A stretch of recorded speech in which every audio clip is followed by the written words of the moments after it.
He's okay. Okay. We will call the meeting to order, December 18th, 2013. I would ask Ms. Cattouli to take the roll call. Present are Joan Fonts, Marilyn Jordan, Marilyn Donahue, Bonnie Cattouli, Tom Worthen, And our newest member, and our new, I'm sorry, and Jeff Tufts. Jeff Tufts. I was going to get the last name wrong there, sorry. so was I'd that- like to welcome Jeff to his first time sitting at the table. Unfortunately, I suspect that this will not be the most pleasant evening that we're going to have sitting at the table. We did not bring Christmas cookies because we're not celebrating. Seeing no citizens present for citizens' participation, I will ask the town administrator to come forward.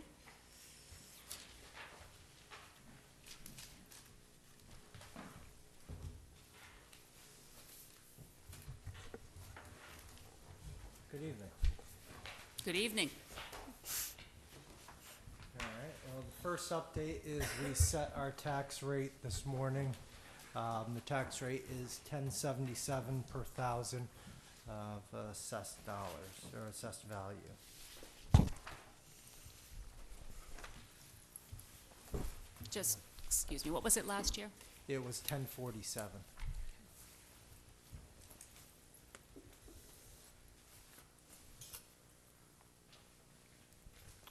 And Did anybody have any questions about that? so the rate's been set. When will the bills go out? The bills go out before the end of the calendar year. And they'll so- be due as of February 1st. Yes, they'll be due on their So annual. they're on time. Yeah. We're on time with setting the rate. They get out in a timely fashion. Yes. Yeah. Congratulations, thank you. Now, the bad news is part of setting the tax rate, the Director of Accounts requested, and I'm probably being too kind with that term, that we set a goal to reduce the budget by $500,000. Their concerns are, again, that To reduce, this fiscal year's budget by $500,000. Having the goals should be emphasized on that. Part of it is we're not a community that has large cushions of free cash that we roll over to every year or stabilization fund. So if we have revenues that don't come in or don't fall in line to projections, we don't have the safety net to make those up. You would normally be able to go to town meeting and say, all right, we will vote to reduce our free cash, or they would reduce the large number. So they have concerns about the way where our budget is heading. They've disallowed some revenues that I won't say have been acceptable in the past, but in the past have been used. So so in part of this tax rate setting process, we brought things to light. We had deficits from 2010 that we felt it was necessary to clear up. They've been rolling every year. One of them was the Bessie Park project. The grant money never came in for the last amount. That's a deficit. You have to raise it on the recap. So it's items such as that. One of the big killers for us is the snow and ice budget. Budget about 191,000. In the past 3 years, 1 year it's been in line with that. The rest we've gone between, I believe, 400,000 and 500,000 over. Now, in snow and ice budget, usually you don't budget the whole amount because you can't access that funds in a light year. So you would use that as a rollover and raise it on the recap as a deficit. However, we're just going to be too much. So you'll see I've requested for the FY15 budget to raise that by at least 100,000. We probably could do more, but those are some of the items that have hurt us in the tax rate setting process. Free cash we expect to be certified in the I would say sometime in January. I know they've been looking at the balance sheets and such, so this year they didn't require free cash to be certified before they'd set our tax rate. most likely next year that will be one of the requirements. And the reason they're waiting till January? Oh, they're still going over the balance sheets. Free cash for us, if we're not using it to set the tax rate, realistically, we have no, let's say, use for it until town meeting. But it's something you obviously want to know. Could you explain then how how it would be used in a community that uses it to set the tax rate versus the way that we use it to? They would have reduced to what free cash they had, maybe by what their concerns were, or understood that they have enough free cash going forward that if there was any sort of revenue loss, they'd be able to make it up. And So- we don't have the cushion for that, so we actually use our free cash to plug whatever holes we have after the fact. And we need to collect every bit of revenue that we can in the tax rate. Yeah, I would say that's, no, we definitely don't use it to plug our holes. They might have in the past. Our free cash, last year, we used it to put it back into the health trust fund because essentially we wouldn't have had free cash if we hadn't had the health care holiday.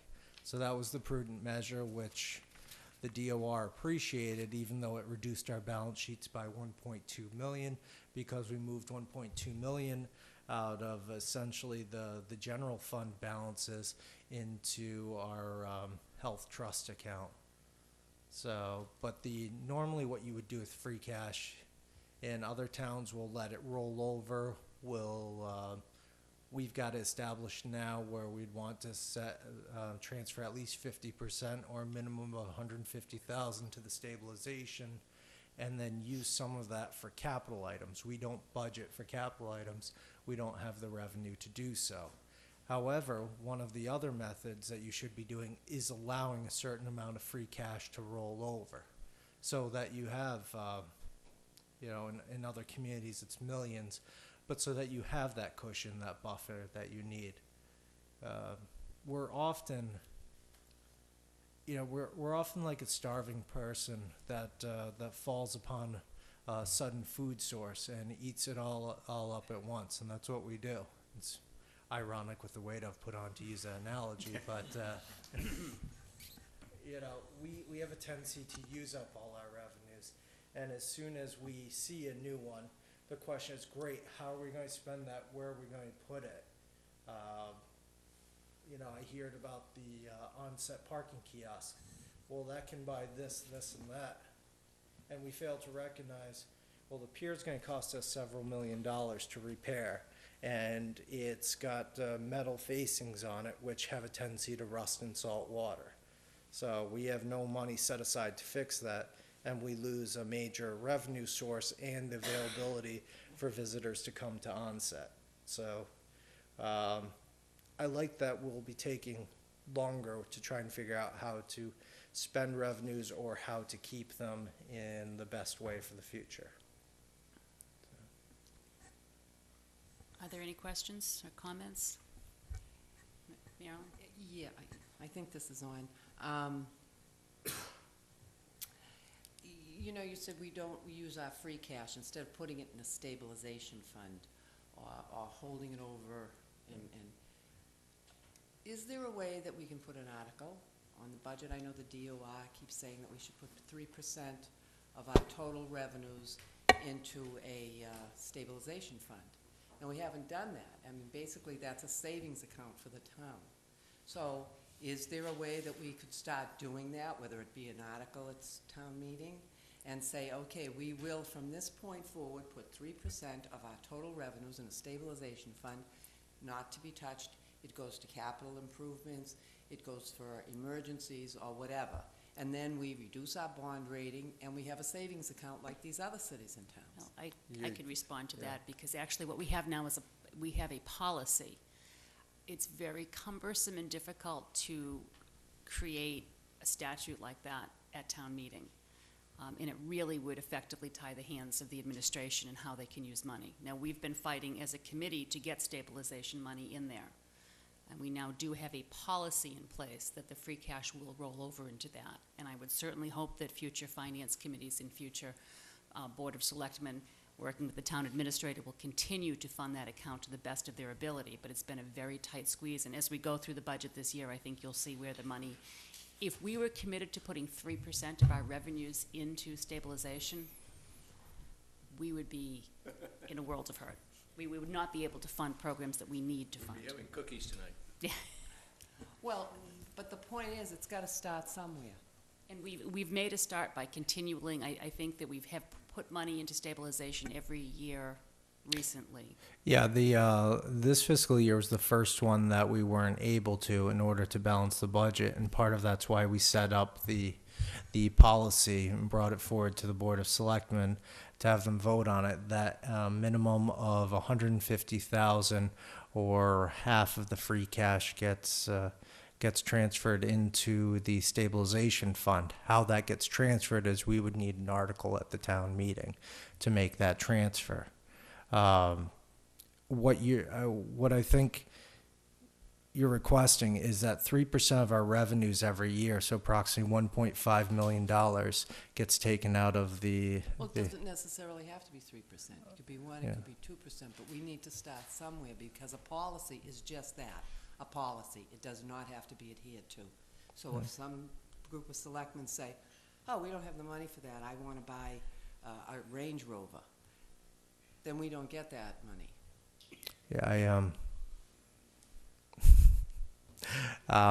we buy used cars. Well, that's what I mean, but maybe we buy a Range Rover for 50,000 and another Range Rover for another 50,000, there's 100,000.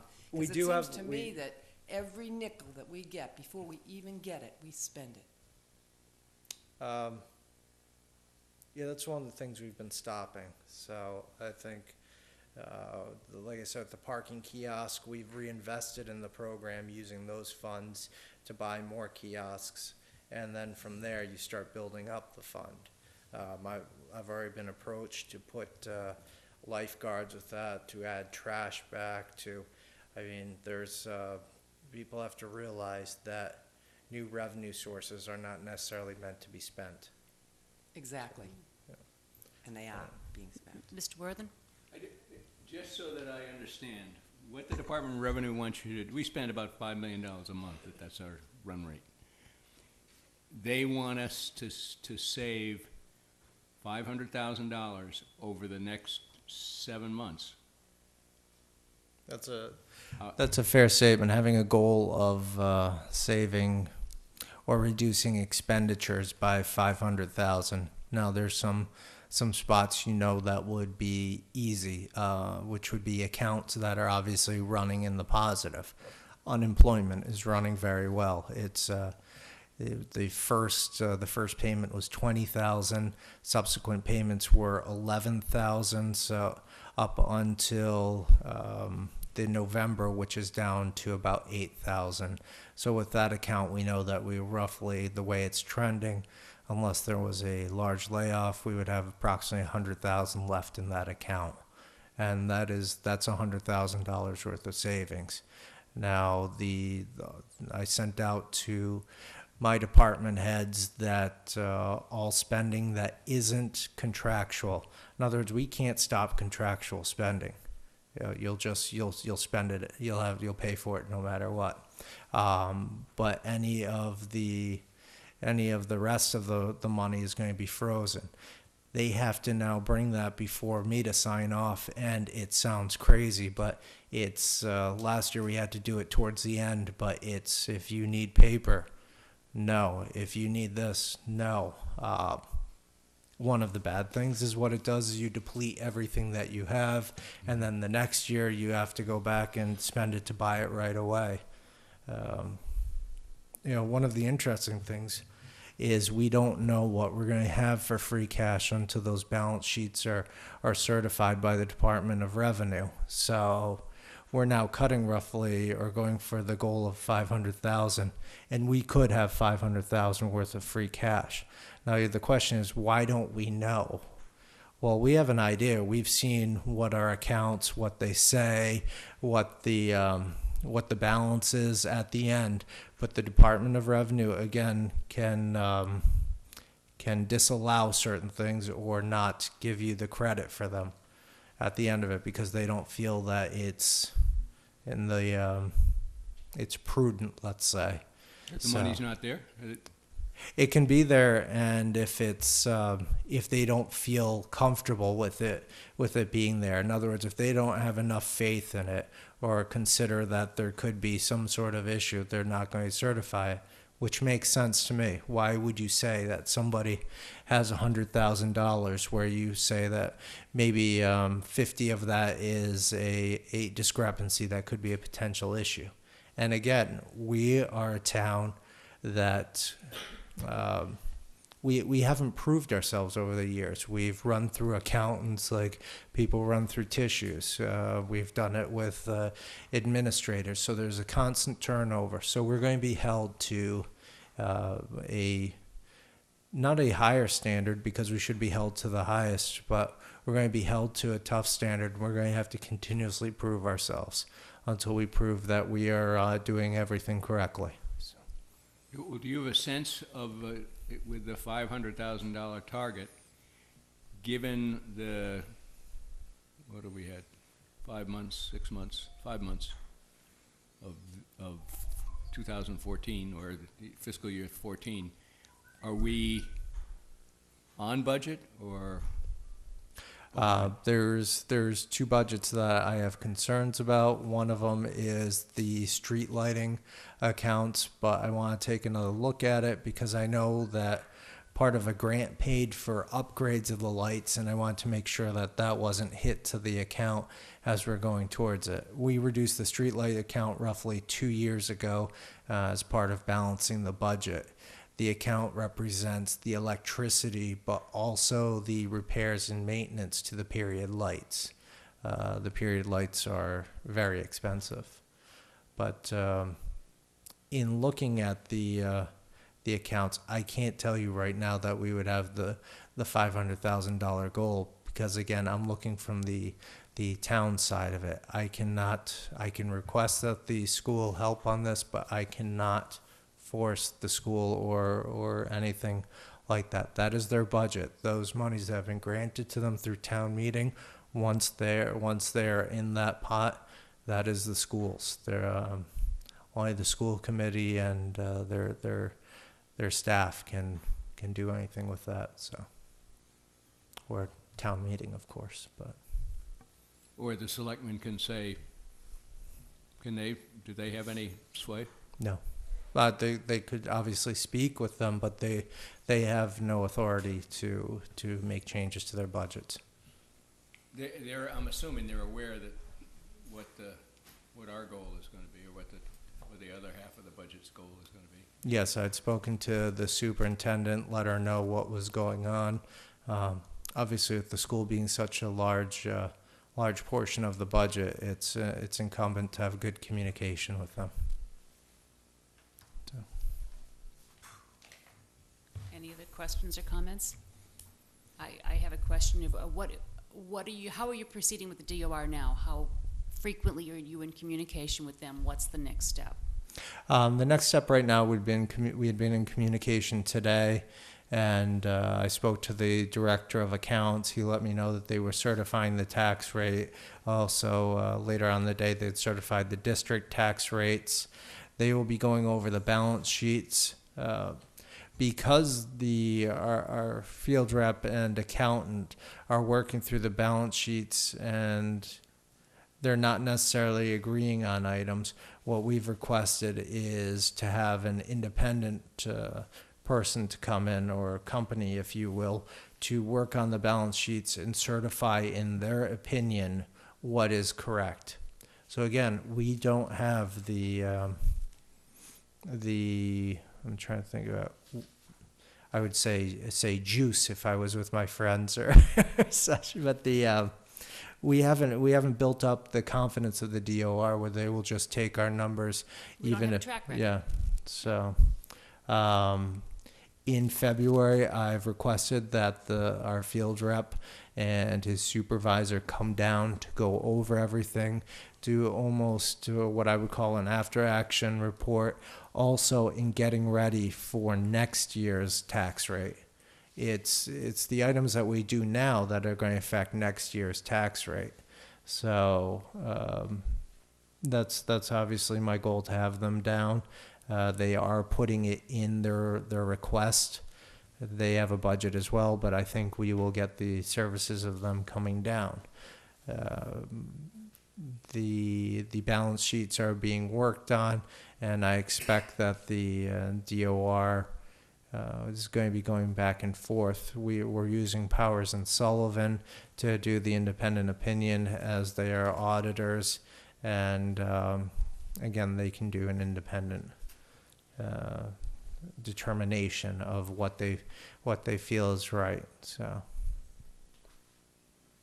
So that would be outside the scope of the work that they do for us as far as auditing, closing out the books at the end of the year, whatever else we use them for. Correct, and that's why tonight we have a request from the reserve fund for a transfer. The amount is $25,000. I will be firm on this. I don't have a bid from them. They haven't told me what the cost is going to be. However, I have informed the DOR that I will make this request and have those funds requested from the Finance Committee. $25,000 represent roughly 2/3 of our reserve fund. That is another item. We've reduced the reserve fund every year to try and balance the budget. Other towns have higher reserve funds, and it's also what's used to, especially if it's not needed, what's used to just let it roll off into free cash. It's another savings method. However, in the budget negotiations with the school, the reserve fund, much like the snow and ice budget, shows up on the general government side. So although that reserve fund can be used for any item across the general fund budget, it is essentially a hit to the town general government when you consider the budgets. So that's one of the issues. Have we used any of the reserve fund so No. far this year? No, This we've is the first not. request in front of us. And typically what we like to do is save it till the end of the year when we need to supplement departmental budgets if there's other concerns. I think this is a pretty big concern. We need to get our free cash certified. So my request is that it would be transferred into the accounting department's expense line. I think I have it on other. Purchase services. Yeah, purchase services. Okay. Ms. Lazan is extremely frugal, so we can be sure she won't be buying Range Rovers with it. Any comments or questions about the $25,000 being requested for purchase services in accounting? Bonnie? I want a clarification. You said you haven't actually got a bid from them, so you're not sure of this number?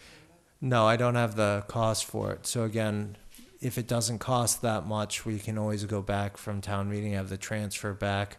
But there's also, I would wait to see what's going to happen with Powers and Sullivan and such. I think this is. Confident it's not going to be beyond this 25,000. If you ask me, I'm confident. I am. I wouldn't anticipate that. So. How many hours does that buy you? The rate isn't high enough to make a terrible joke, but that would get us. That will clear us out on this. Part of it, they've already done some of the work as part of the general audit, so I think we'll see some savings there. We have a set contract with them, so I would have to go back to it because I don't know if we have an hourly rate on it as to what each item costs. So, but they are. They're firm in what they do. One of the reasons I think that they're good auditors is we don't catch any breaks with them. They beat us up pretty good, and that's one of the things I like. I don't like it at the time that it's happening and what we go through, but at the end of it, we're finding a lot of the issues. So.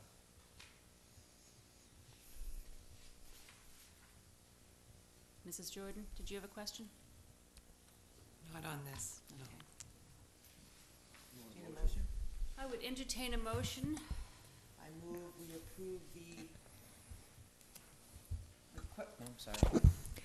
I move we approve the reserve fund transfer of $25,000 to the accounting purchase services account. Do I have a second? Second. Any further discussion?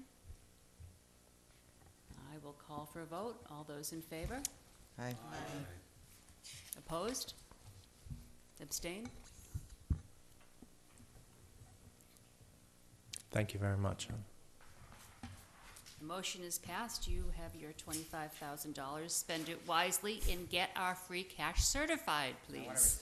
I want a receipt. Yeah, there you go.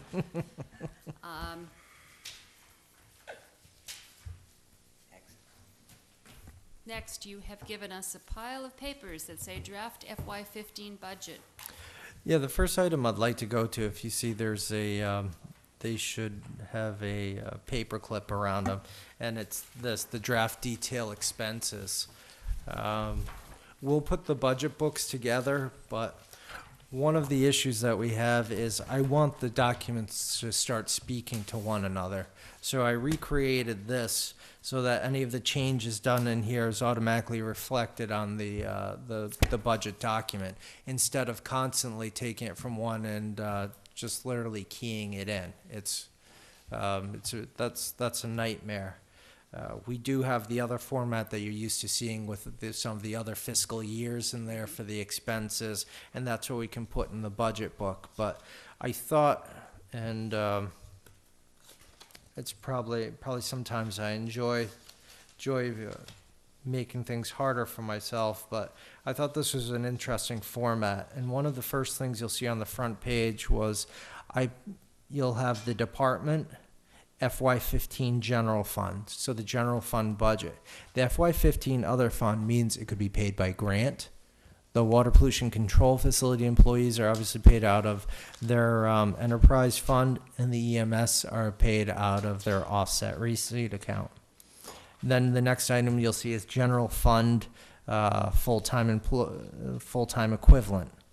Actually, and this is, as we change this, I'll probably be able to create a better first page for this, but the general fund for the FTEs, I have just under 111 when you go through it in this format. It doesn't include the seasonal employees and such, because I'm trying to figure out how we calculate and give them a value.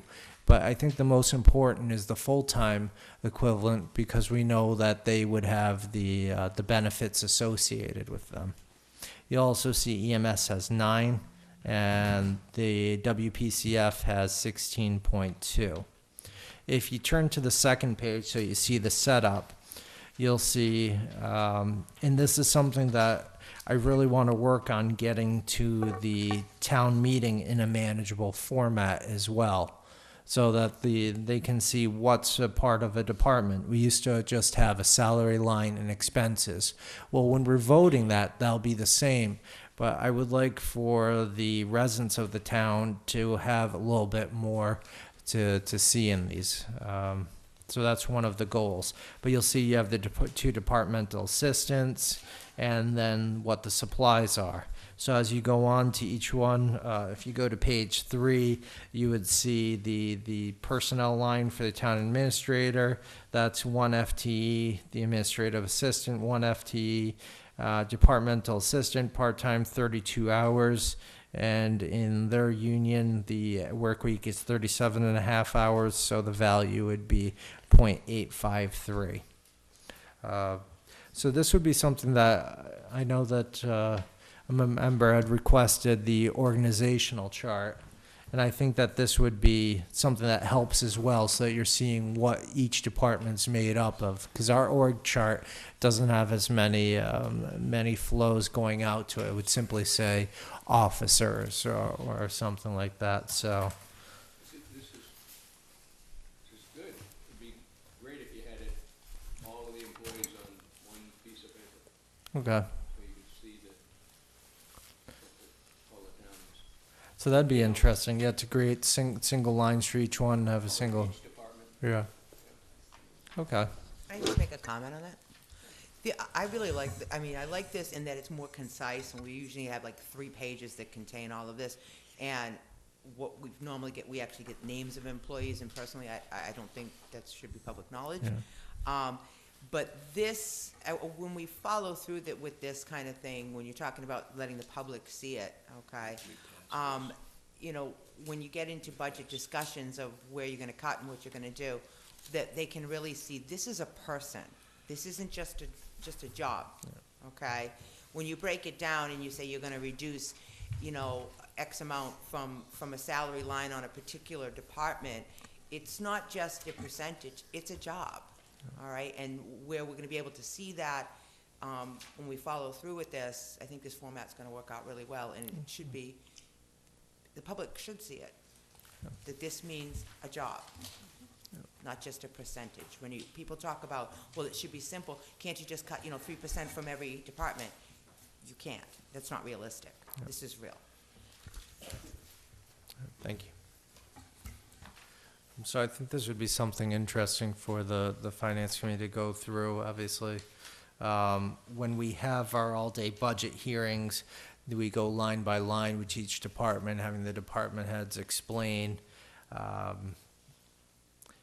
As part of the budget process, the first thing I did was ask them, what do you need to run your department? What would make your department run efficiently and provide the services for the town that they should be getting? Well, our $9.5 million budget went up to, I think, 11.3 million. So obviously that was not something that I was going to bring forward. However, in trying to create level services for next year with, some of the steps, with the cost, with everything going on, we're probably looking at an $800,000 increase from the town side, which is percentually a very large increase. However, we know that we're losing police officers and filling them with overtime. So I'd like to see us get a few people to go through the academy. We've had one, we were lucky, that didn't have to go to the academy, but we can't just keep on letting people either retire for health or for being lucky enough to have a long and fruitful career to retire and not replace it. We can do it in some departments.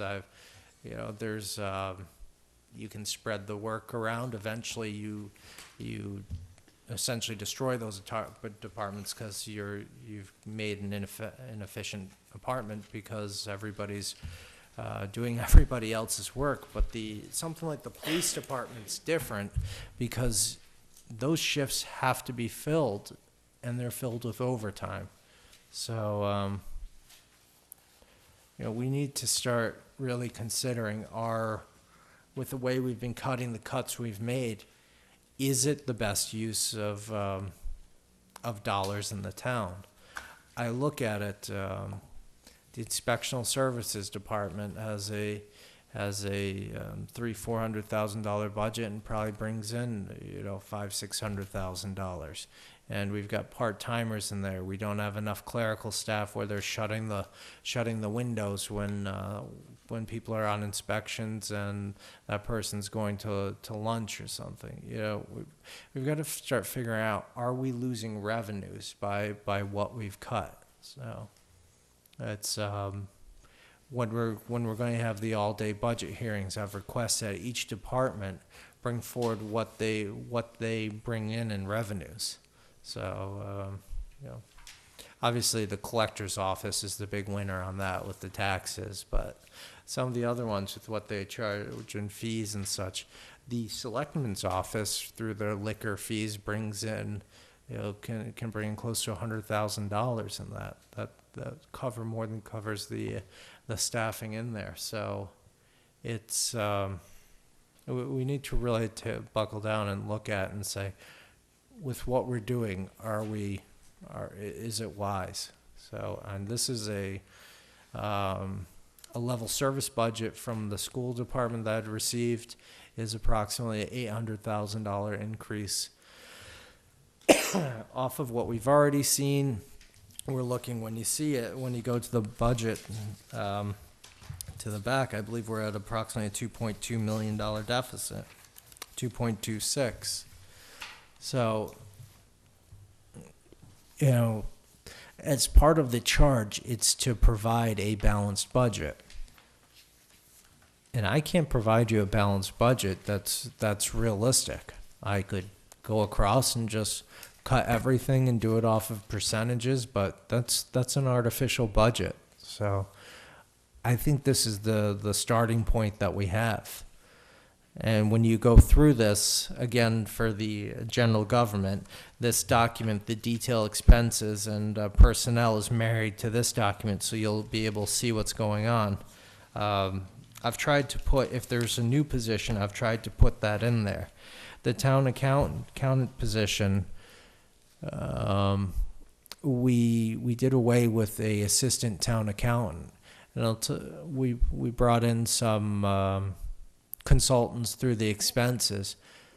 But what I'm seeing with the consultants is sometimes you have a different consultant every year, and the continuity's not there. You can't go back into the mind of that person, why they put some figures in there and such. So at some point, we're going to have to get a part-time town accountant assistant in there because they need the backup. We've got a clerk that does the expenses, and then essentially one person that handles a $50 million budget and goes through there for the journal entries and such. It's a Herculean task, and the fact that we've gotten the tax rate set and what we've gone through has definitely been kudos to the town accountant. And I think some of the things that didn't go so smoothly are just a matter of there's only so many hours in the day, and that day includes being at home. And I get the emails on Sundays and such, so I know the work's being done.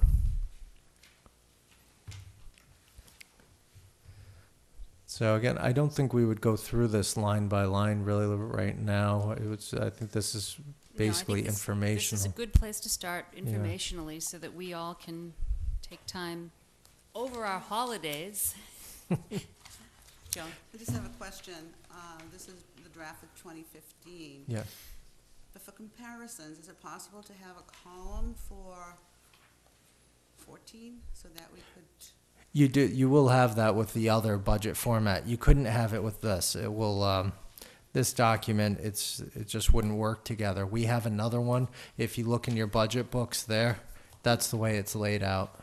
Okay, the similar, because this is excellent. Yeah, it's not quite the same format. It's just a breakdown of the salaries and such. You know, again, there's in all our days, there's only so many hours. So as we try and recreate and upgrade these, it is to make it better. We obviously were looking for intern help because just copying numbers from one screen to another is it takes up time, and it's good to have the data, but it can be it's sometimes an efficient use of staff's time. So. Thank you. Would you call on one of us and say, I want you here on Thursday? Do you accept cookies for it? Yeah, I'm serious. Yeah, I think this is. I appreciate that point because we're going to need the help of committees and such, because part of it's not just asking. You could have 9 people asking for 9 separate things, but we need the help to actually get some of those. It's what I said about trying to get some of our permits, doing the e-permitting and doing even the tax bills online. Our goal is for people to be able to help themselves and look it up and not call the town hall and the person walking over and looking in the computer system. It takes a few minutes out of there. People should be able to, if you have a question, just be able to look it up. So I'm excited about some of those things like the e-billing and being able to see the taxes that the taxes due. Moving forward? Yeah, the selectmen accepted last night, so people can actually be e-billed on their motor vehicle excise, on their houses, on their real estate taxes. I've looked at it in my own town, and I love it because it has the previous years of what you were assessed at, what your tax rate. I don't know if this one will be the same because it could be different softwares, but it's really interesting, and you can snoop on your neighbors pretty good. It's great. It is public record, it's not exactly snooping. But I appreciate Mr. Worthen's comment, Tom, that was great, because that's what I was going to ask. How are we going to proceed with this, rather than just have you sit here week after week telling us what cuts you really don't want to make, and us second-guessing and questioning everything? What makes sense? What's a logical way to proceed with this?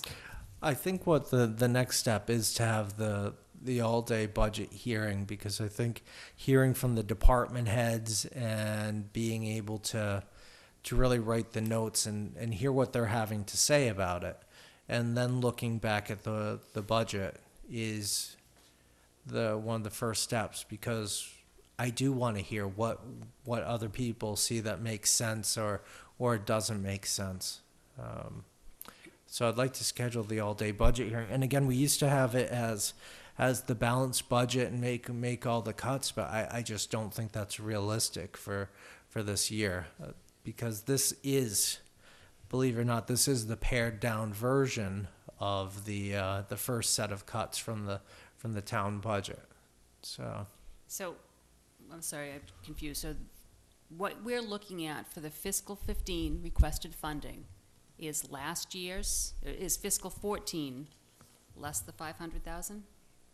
no, if you're looking at this, you have the titles are FY13, then you have the FY14 projected, which realistically we haven't changed that much on the wages or expenses, because unless there's a large outlier, you would normally expect those items to be spent.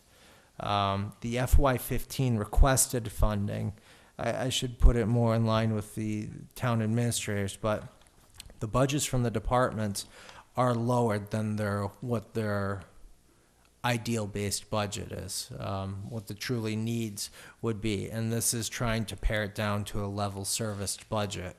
Probably the one that's still going to say that this is unrealistic, even with these, is the library. They'd come in with a requested budget of about $699,000, and it was $295,000 this year, but they've received grants and help from, I think, the Friends and their library foundation, or the trustees as well. So even when they have a $100,000 increase, it's still technically keeping them under what they need to do. So Is go part ahead. of the assignment you give these people is to say, if you had some money that would go into how we're doing what we're doing now, that if we were able to invest it, we would be able to pay it off in 3 years, 4 years. Because everything seems to be, we're trying to maintain a status quo, and the status quo isn't working. It hasn't worked for 5 years. All right. So, I mean, we gotta break it, put it back together again so that it works, it's different. Yeah, I mean, there's a lot of items that we look at, and some of them are we're trying to get the grants to implement the stuff that we know will either save or bring us revenues. It is money is cheap now. For borrowing, To borrow money is cheap. and we And did that. you're gonna pay it back in inflated dollars. So it's not a bad time to be borrowing money if you can justify a return on that money, not just to maintain the status quo. I'm saying it will make us run more efficiently. Yeah, I think Dartmouth just invested $600,000 in changing over to LED lights, and they wanted to have the savings going into a specific account to pay back the costs of it. Those are some of the items, but unfortunately, we're still at the point where we can borrow. We are nowhere near our borrowing limit. I mean, the sky's the limit on that. We have that low, but we've reached our paying back limit. So that's sort of our only problem. But you're right. If you can get something where, if you say the investment of it would be $55,000, per year. So let's say that's with the interest back. So $1 million loan over the 20 years with the simple interest.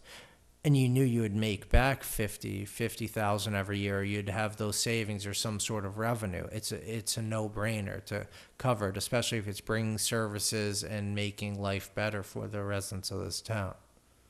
Because it's, even though I've become essentially Dr. No to everybody, it's still fundamentally why I'm here and why the town itself is here, is to provide services. So. The And that- status quo isn't working. No, it's not. And every year it's a reduction in services. And I've preached before that eventually we're just going to have the kiosk out front, and you're just going to put your money in and get nothing back. So, yeah. Mrs. Jordan, did you have a comment? I did have one question. Tell me, on this 1047 from last year and the 1077 from this year, the tax rate, how did they determine that? It's by the levy limit, and you've also got the assessed values of all the properties.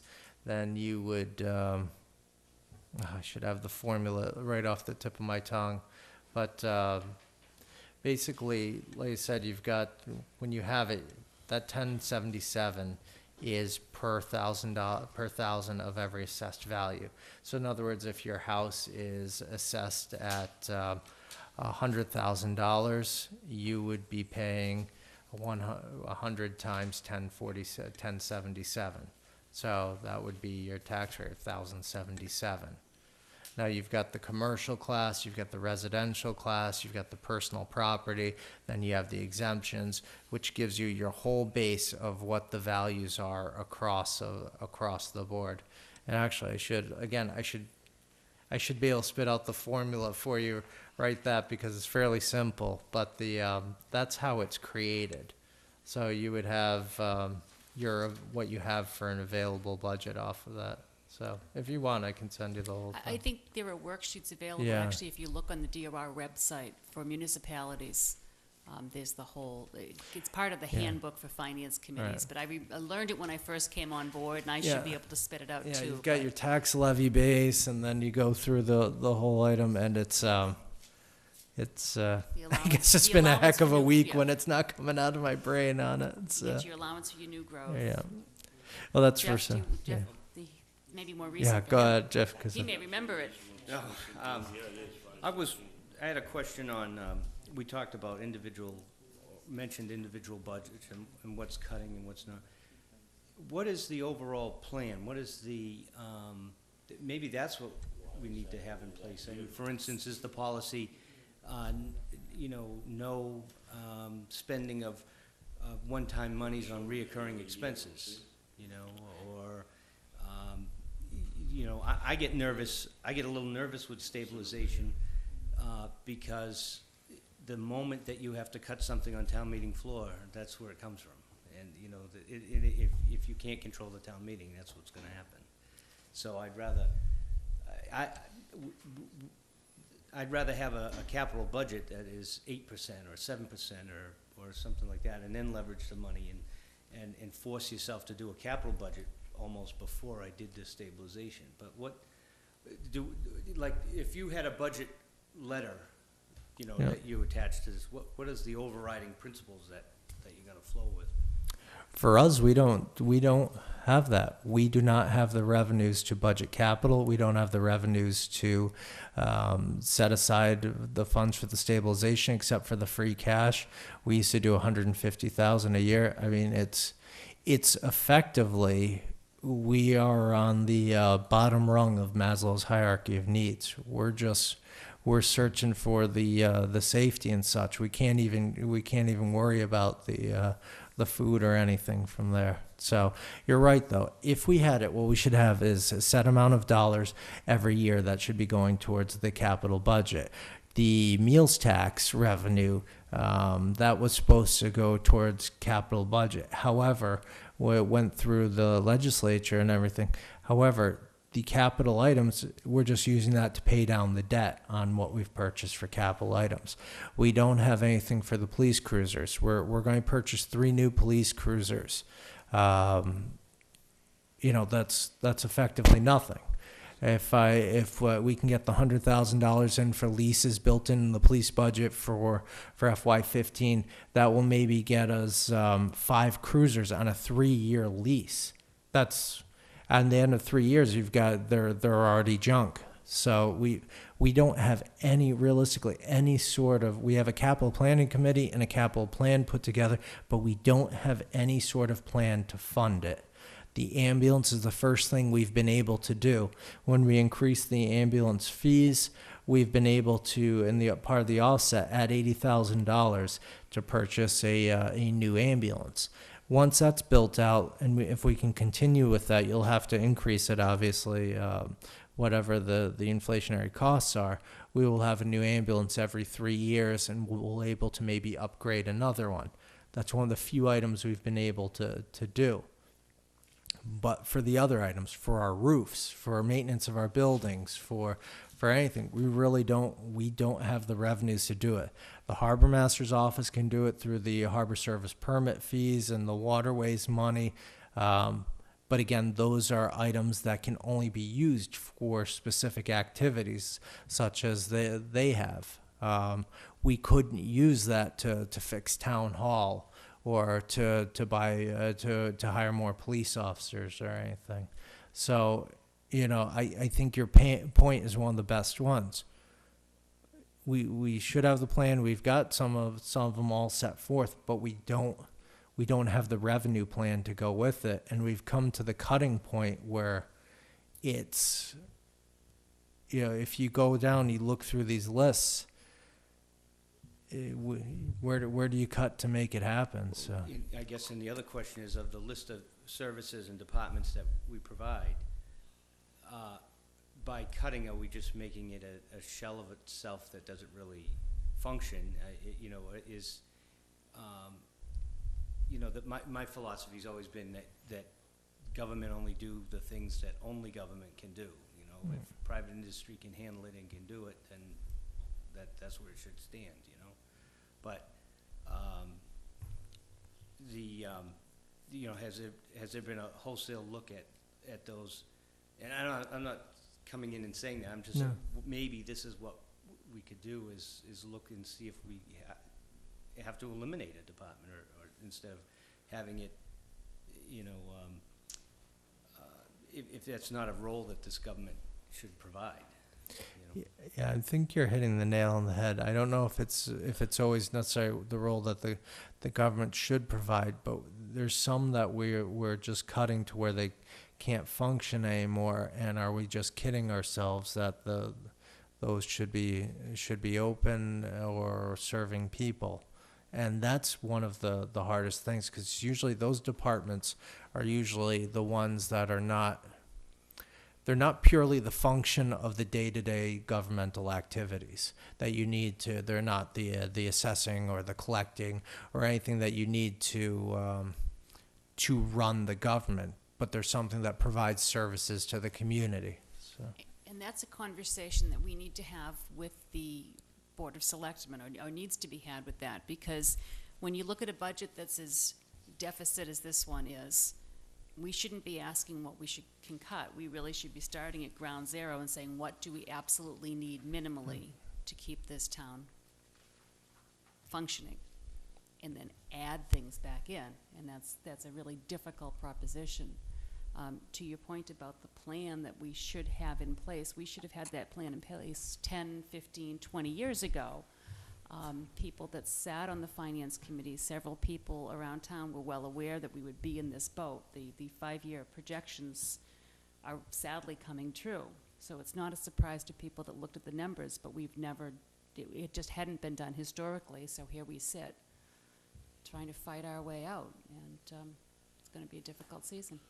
Yeah, I think that's the private roads are one of the issues that come along with that, and we have for the maintenance of private roads, there's a bylaw, and it states that they have to approach the selectmen with 50% or more of the linear frontage owners, and then the DPW director would go down there and assess a value to what the cost would be to fix the road. And you can only do certain portions of it. And for a long time, people have had them graded, have had materials dropped, and that's just not something we can do anymore. And items such as that, the trash pickup at the beaches and such, the parking tickets taking away the senior work-off people from the beaches who, I don't think they believe me. I don't think having a senior citizen sitting in the sun with no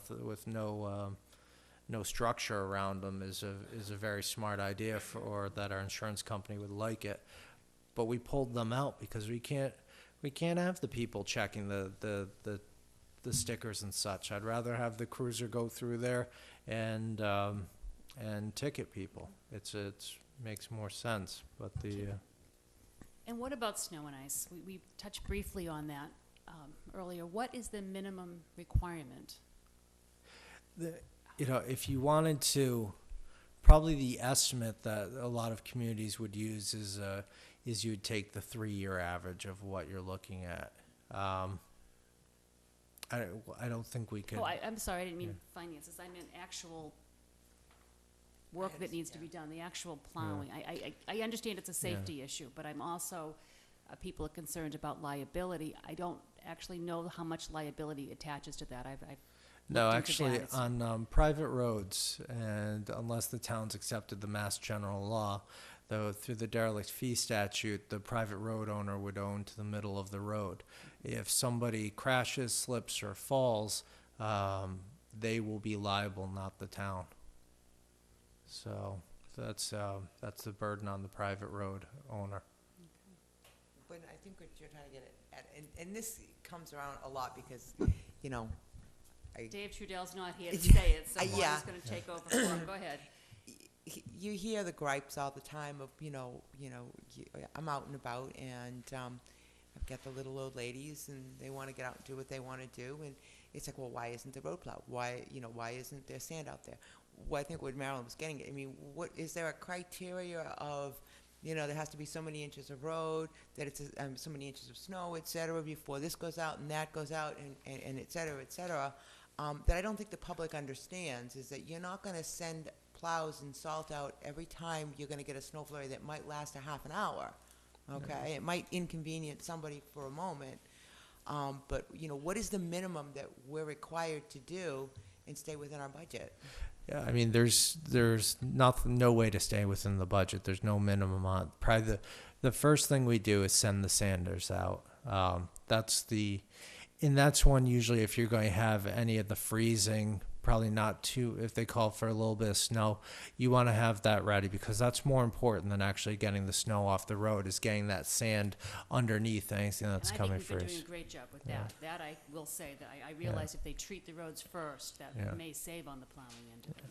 And one of the things people need to understand is we only have so many employees and contractors. So we treat what's considered the main public safety areas first, the main roads, the intersections, and as you branch out into the ancillary areas, yes, they're going to receive less service. They may have a plow come through there once towards the end of the storm, and they may have to wait for that.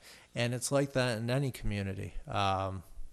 It's like that in where I lived. We were one of the last streets to be plowed because it just wasn't a necessary one. Now my wife had been, I think she was 8 months pregnant at the time, and everybody told me such big storms cause early delivery. So I was in a near panic over it, but it was part of just understanding what's going on. So, Why did we move away from a determination that we weren't going to plow the private roads back to we are going to plow them? That's a great question. One of it is we have such convoluted issues of what's truly a private road, when it was accepted. We have 3 different documents essentially saying different things. We have roads that are private to a certain portion, then public, then private again. It's if you will, it's sort of the fun thing of being in a Yankee town and village. It's just like Cape Cod. It's been cut up and put back together so many times. Nobody knows what some of the street names are and such. Somebody calls it by Frank Street, and somebody else calls it Main Street. These things are a nightmare. And again, having the people to do the research and such is one of the amazingly crazy things. The town clerk's office has them. They'll have to research back to the 1900s if the street was accepted or not. That's a great what job at the portion. Historical Society. We'll volunteer them for that. Yes. Derek, Bonnie, though- oh, Don, hold on just a minute. Bonnie has a question. I just want to, Dominic noticed something in your little package. Yeah. On the last page, just so that, oh, I'm sorry. Just so that, this question doesn't come up later. You know where you have the enterprise fund here? Yes. I go back to your, I'm going to date, this is 6/12/2013, where you had put in the revenue and expenditures, and then between you had actually put in health fringe where you zeroed it out or took it out. On this particular spreadsheet, you're not doing that. So it almost looks like you have the FY13. It almost looks like there's $500 and some odd $1,000 missing here. Oh, gotcha on that for the. But then the other two, it's not pulled out. It's Right. just, it looks a little odd there, and I understand. I just explained it to Dominic. Yeah. Because I had this old one on here. But you might want to stick that fringe line back in there just to clarify where that money is coming out It of. looks like there's Okay, yeah. $513,000 missing, yeah. Yeah, because they're what I'm really trying to do is have the enterprise fund not be a subsidized fund anymore. It's to have it, instead of the in-kind, fully paid directly for all its own costs, and be able to track it like that. This part of pulling in some of this as a revenue to offset what you have for expenses and some part. Let's get away with that. Let's have Yeah. it be its own business. Right. On that. Well, I'm just saying, if you want to Yeah. make that make sense, I would put the 513 back in there, Yeah. just so people understand that we didn't have a big savings in 1 year somewhere along the line. No, I appreciate that because that's Dom saw that Yeah, right it away. stuck No, out as- right away when I saw it. Yeah. Where's the $500,000 here? I don't see it, you know? well, Derek, I'm not taking you on vacation Not a with it. problem, pal. I get you covered. I do have something I'd like to bring up, though, on the public, the road situation. Only because I kind of deal with this a little bit. The private contractors have routes for plowing. Right. Now, they have that one area that they do, and they're allowed so much time by the town to do that. Now, if you add one private road or two private roads into that route, it really isn't adding a lot of expense to the town.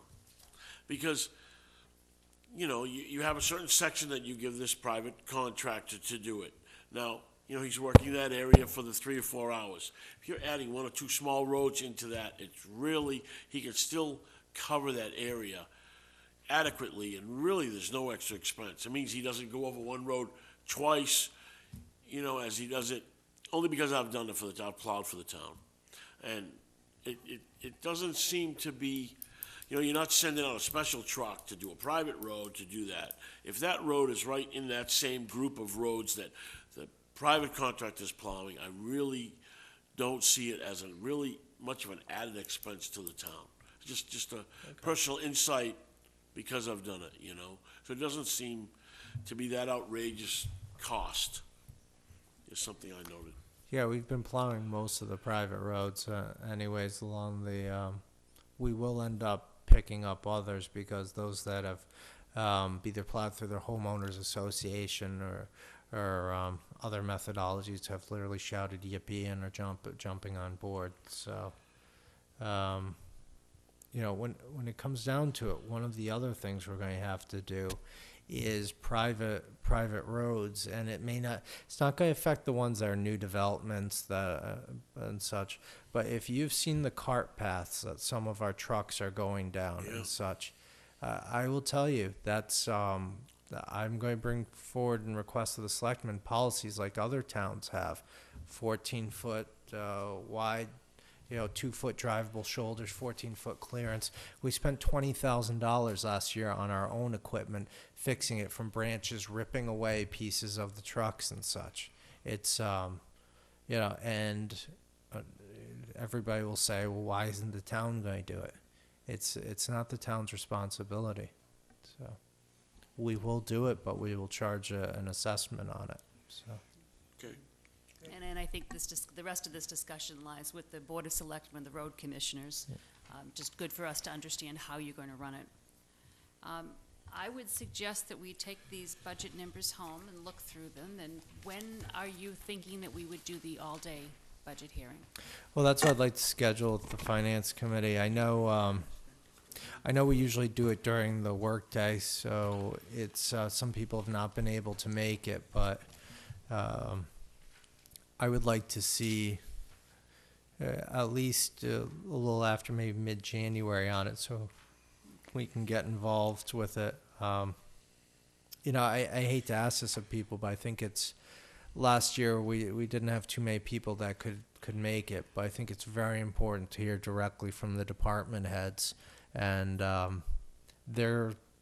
when I speak to them about it, I say, tell the finance committee whatever you want. Tell them, Derek's cutting my budget crazily. You got to help me. It doesn't matter. They need to say what they're feeling and how it is about their budget, so people can really get the flavor.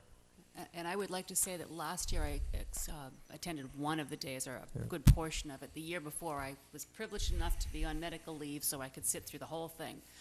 But last year it was an eye-opener to have your department heads come in and say, if I had more money, this is what I could do, and this is how I could make revenue in my department. Or, with the budget that you've given me, these are all the things I cannot do. And it was really, an eye-opening experience. So can I just get a feel for who would not be able to come during the day for work purposes? Depending on the day. Yeah, it depends on the day. It depends on the day. Okay. I will defer to the chair when he returns. Mr. McDonald has volunteered to use some of his vacation time to take a day off, and I probably will too. So we'll get together with you and see what's going to work. And I appreciate it. I know it's taking time away from work and family that you could use that time for. So I do appreciate you using it for the town. But it's very productive. It's productive to do it all in one day. But we need to have the numbers ahead of here to look at so that we know, especially with past years, and to hear the ideas of where it's going to go from there. So Yeah, I think our next meeting do that. That sounds like a plan. Do you have anything else for us? No, I think that's all any of us can take in one night. So You've had a long week, Derek, I will say that. I appreciate it, and there's we need the help. So I appreciate the questions and the offer of time and such. So thank you, and happy holidays and a happy New Year to everybody. If I don't see you before that. Thank you. So. And if you do see us, we won't have a happy one? Let's just- No, I won't have the happy one then. Should these Take folders it. back? Can we recycle? Yes, please. Yeah. I'll have you know that those are 1/3 the cost of the normal size ones, which is why we buy them. The longer one? They're bigger. They're gonna get- Yeah. And you can cut them down to the shorter size, so. You just, big expense of the town. I wrote on mine. She did right there.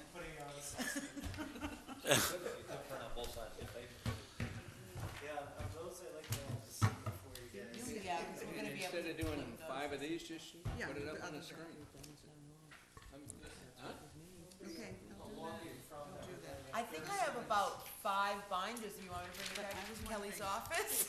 Yes, actually. Actually, I was just gonna say, I don't need a binder, well, we I could think I collect have mine. I binders, emptied yes, it let's at empty some home. binders and bring those in too.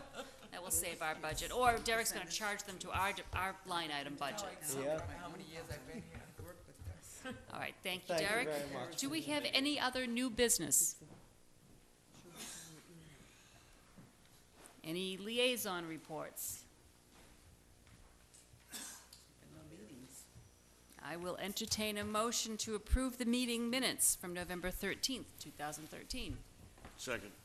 No, somebody has to make the move. So moved. Okay. Now you can second. Second. All those in favor? Aye. Abstain. Opposed, and one abstention. Next meeting, time and date. I don't know what Larry is thinking. Kelly, I actually just, I didn't even think of doing this because I thought if you actually needed minutes from our joint meeting, that you would probably take it from the tape. But do you really want these transposed? If you want to read what I wrote. I don't know if there's anything here you really need.